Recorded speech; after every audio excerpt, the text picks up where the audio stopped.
Good afternoon, all. CamelbackTrading.org coming to you this Wednesday afternoon, November 27th. We're looking at Window Traders market profile of the ES and the NQ. First and foremost, I'd like to wish everybody a very happy Thanksgiving. Enjoy it tomorrow. I will be trading Friday morning, half day. I'll be here. So if you're around, please join us. As far as today goes, I said in the video this morning, I said to the room, I wouldn't doubt if a lot of business gets done the first 2 hours of the day and that's it. Well, we were off by a half hour. It was 2.5 hours, right? A through F. So, 3 hours actually, I'm sorry. So they did a little longer than I thought. But after that, it totally dried up. We get a 9-wide point of control. Two major things today, I think, to take away. First off, ES comes back firmly into balance on the daily. And NQs comes out of the inside day, which paid handsomely for the bears to the downside, and they're down on the daily. Righty is in a 3-day balance on the daily. They gapped up, that gap failed, they're a 3-day balance. ES is a 3-day balance, NQ is down.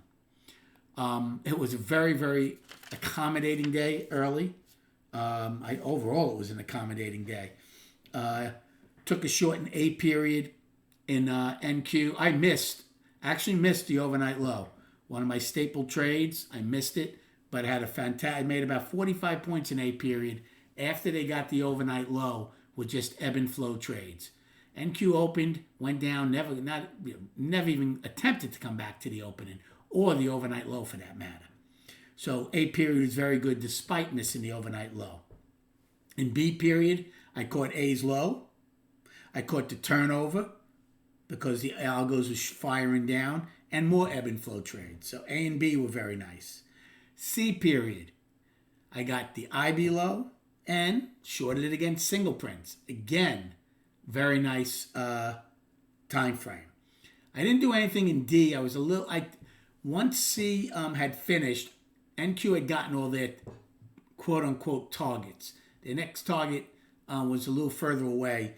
So I didn't think they'd get as active to the downside in D, but they did. So I didn't do anything in D. I did take a short in E period. Wait, I wrote short versus one time. Oh yeah, I shorted E period prior to taking out D's high and did okay on that. H period is a really nice trade. I took a short. It turned from a 1 lot to a 3 lot to an 8 lot, and then it came in and paid me very nice in H. Also did well on shorts in I. J period also, and I was looking for them to fill that last set of single prints, which I would have gotten involved again. So even though they did one time frame up for a solid 2 hours, they were giving pullbacks enough where I was getting in, they were paying handsomely. I was not looking for, the only long I might have looked for today was to stop the one-time framing down at one point, which happened in E period, which I didn't get, and again in G, but I was quite content to just look for shorts throughout the day. Destinations, ES is high as 37. Another thing about ES before we get to the charts, a little concerning. Now, the Dow hit a new all-time high today. It hit 45,000. But SPX and SPY hit all-time highs yesterday. Okay? ES is not.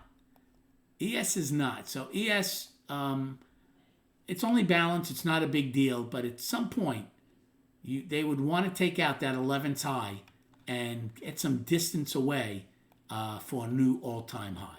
So 37 is the high. Single prints 24.75 to 27.75.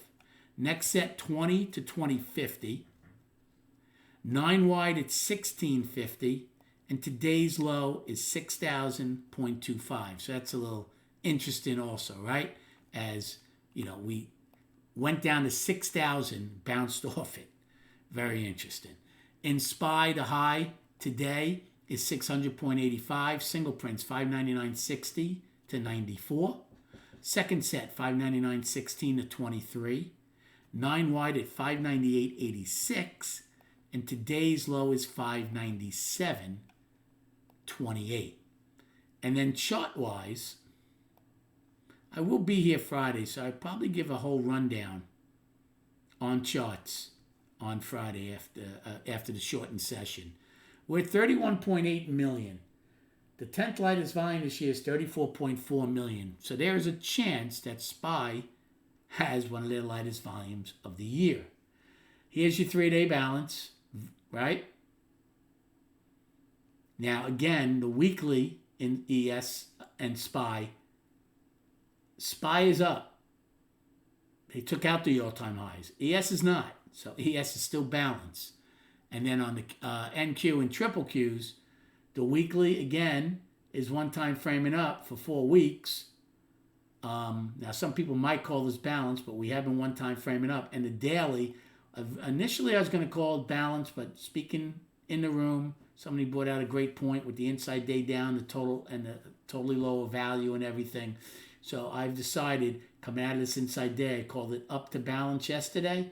I'll call it down today. Hope you had a good day trading. Thank you so much for liking and subscribing to this channel. Enjoy your evening and your Thanksgiving, and we'll speak prior to the opening on Friday.